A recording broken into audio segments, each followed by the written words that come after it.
teman-teman, kembali lagi dengan saya Dimas Rahman dengan NIM 1123167. Oke, di tugas sebelumnya kita sudah belajar regresi sederhana. Di soal selanjutnya kita akan belajar regresi berganda.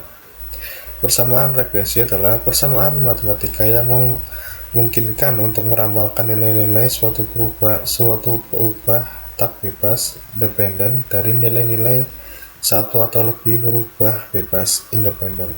Dalam hal regresi berganda, di mana independennya lebih dari satu variabel, mulai antara 2 sampai dengan 7.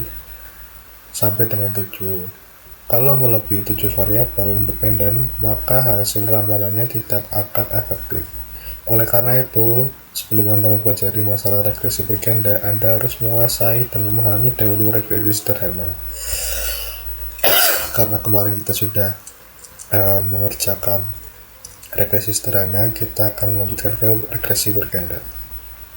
Karena pembahasan ini tak jauh dari regresi sederhana. Satu hal yang lagi penting, regresi berganda merupakan hal yang paling sering digunakan dalam menganalisis hubungan karena lebih efektif dari regresi sederhana. Untuk lebih jelasnya terkait regresi sederhana, lihat contoh berikut. Kita akan mengerjakan soal latihan 8. Oke, di latihan 8 ini PT Maju Mundur Informatika (MMI) beberapa bulan ke depan akan gencar-gencarnya mengadakan promosi sebuah aksesoris komputer di berbagai daerah dengan membuka stand di berbagai daerah. Berikut data mengenai penjualan, biaya promosi, dan luas stand yang dikeluarkan di 15 daerah. Oke, ini sudah ada data dari daerah, penjualan, promosi stand, dan berbagai daerahnya. Kita lanjut ke aplikasi SPSS-nya. Oke, di view variable view-nya seperti biasa, nama kita kasih di daerah, penjualan, promosi. Dari daerah, type-nya itu string, dan yang lainnya itu numeric. Di weight-nya di daerah itu 15, sisanya 8, dan di kolomnya itu 15, sisanya 8, dan legend daerah itu live, sisanya right, terus measure-nya itu nominal, dan sisanya scale. Kita lanjut ke data view. Oke, di data view sudah kita masukkan data yang dari di soal. Langkah selanjutnya kita ke analyze, terus kita ke regression, lalu kita ke linear.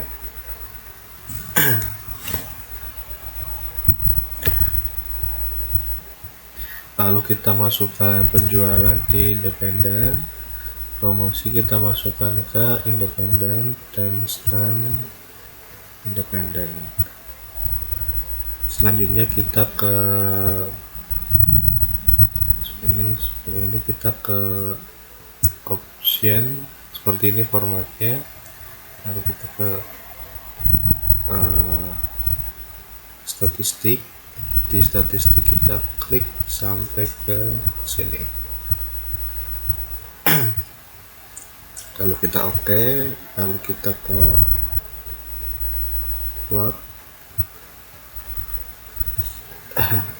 Lalu kita klik histogram, lalu kita continue, lalu setelah sudah kita klik oke. Kita tunggu.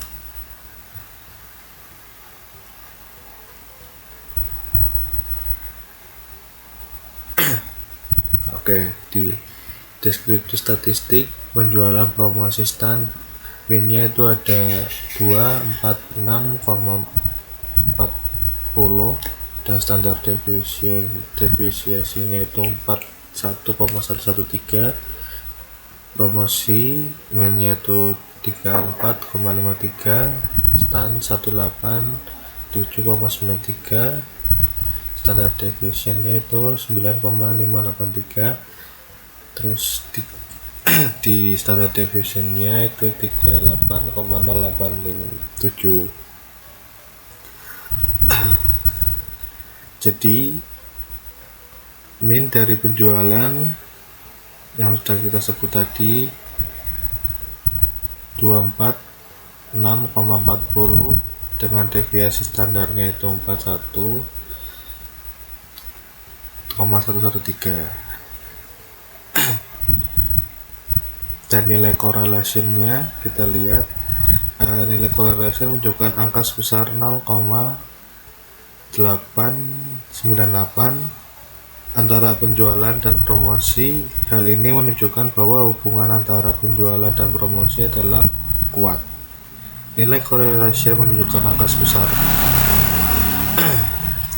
0,901 antara penjualan dan stand. Hal ini menunjukkan bahwa hubungan antara penjualan dan stand adalah kuat.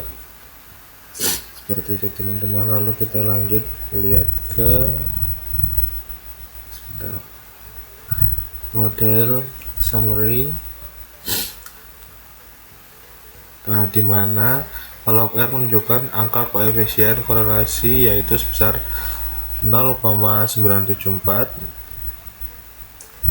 Hal ini menunjukkan bahwa hubungan antara variabel sangat kuat.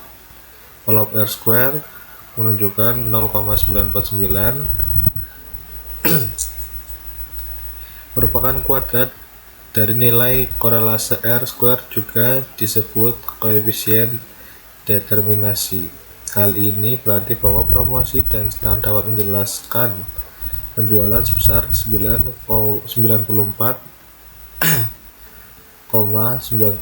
dan 5,1% dipengaruhi oleh sebab-sebab lain sebesar 100 sampai 94,9%. Kolom standard error of the estimasi sebesar 9,983 menunjukkan bahwa nilai rata-rata dari seluruh data yang menyimpang dari garis regresi. Hal ini menandakan bahwa model regresi ini baik digunakan karena standar deviasi 9,983 lebih kecil dibandingkan dengan standar deviasi penjualan 41,113. Lalu kita ke koefisien.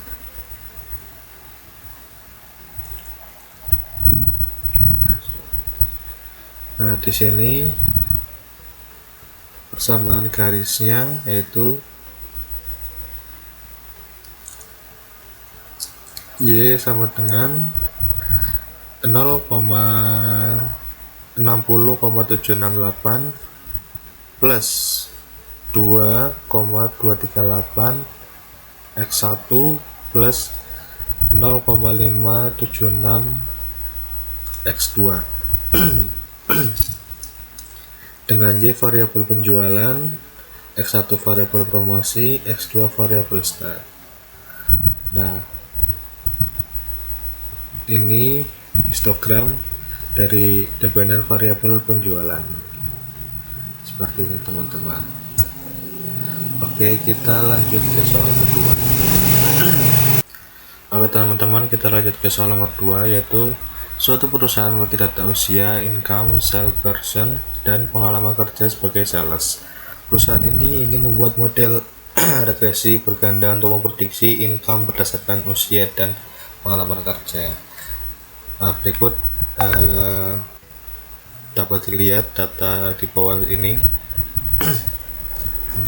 Nah, tentukan koefisien dari persamaan regresi berganda dan tentukan apakah koefisiensi yang diperoleh signifikan. Lakukan pula estimasi untuk seorang sales yang berusia 40 tahun dengan pengalaman kerja 4 tahun. Gunakan alfa sama dengan 0,05. Kita langsung aja ke SPSS nya. Seperti biasa di variable view kita kasih nama terlebih dahulu, ada usia, pengalaman, income, tipenya itu numeric, weight-nya itu 8, terus kolom itu 8, di align-nya itu center semuanya, di measure-nya itu scale kecuali di income itu normal. Lalu ke data view. Ini data yang sudah saya masukkan di soal tersebut. Langkah selanjutnya adalah kita klik analyze, lalu kita klik regression, lalu kita klik linear. Di independen kita masukkan income, di independennya dimasukkan usia, pengalaman. Lalu kita pencet ke statistik, di regression koefisiennya kita klik estimate, lalu di sebelah kanannya kita klik semua, lalu kita continue, lalu di sini kita klik histogram, di stepping method kriteria ini kita di entry 0,05, removalnya 0,10. Kita klik continue, lalu kita klik OK. Nah, ini hasilnya teman-teman. Dari hasil tersebut, min dari income adalah 2999,91 dengan deviasi standarnya 9652,404 dengan jumlah data yang tersebar itu 11, dan min dari usia itu ada 29,36 dan standar deviasinya itu 5,732 dengan data yang disebar juga 11.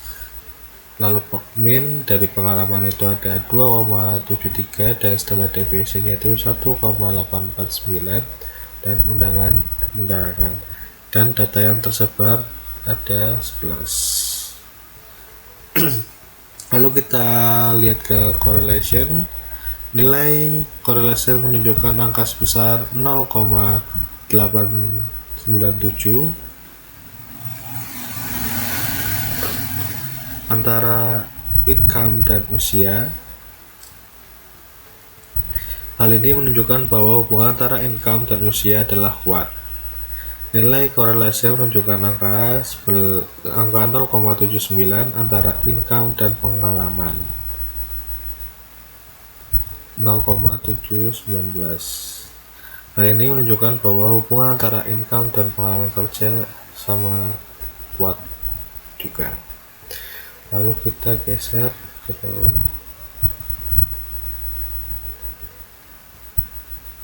Nah, di sini model summary-nya di kolom R menunjukkan angka koefisien korelasi yaitu sebesar 0,95. Hal ini menunjukkan bahwa hubungan antara variabel juga sangat kuat. Lalu di kolom R square-nya menunjukkan angka 0,902 merupakan kuadrat dari nilai korelasi R square, juga disebut koefisien determinasi. Hal ini berarti bahwa promosi dan stand dapat menjelaskan penjualan sebesar 90,2% dan 9,8%, dipengaruhi oleh sebab lainnya 10-90,2%. Dalam standar error of the estimate mendapat nilai 3379,772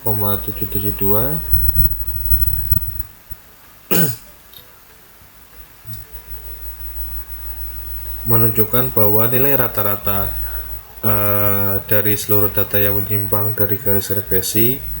Hal ini menunjukkan bahwa model regresi ini baik digunakan karena standar deviasinya itu 3379,772 lebih kecil dibandingkan dengan standar deviasi income 9652,404. Lalu kita lihat di koefisien di kolom B yaitu Y sama dengan min 10591,034 plus 1207,730 X1 plus 1876,84 x2 dengan Y variabel income, X1 itu variabel usia, dan X2 variabel pengalaman. Oke, ini histogram dependent variable income-nya seperti ini. Mungkin itu aja dari aku untuk tugas kali ini. Mohon maaf jika terganggu karena sedang tidak enak badan. Sekian dari saya. Wassalamualaikum warahmatullahi wabarakatuh.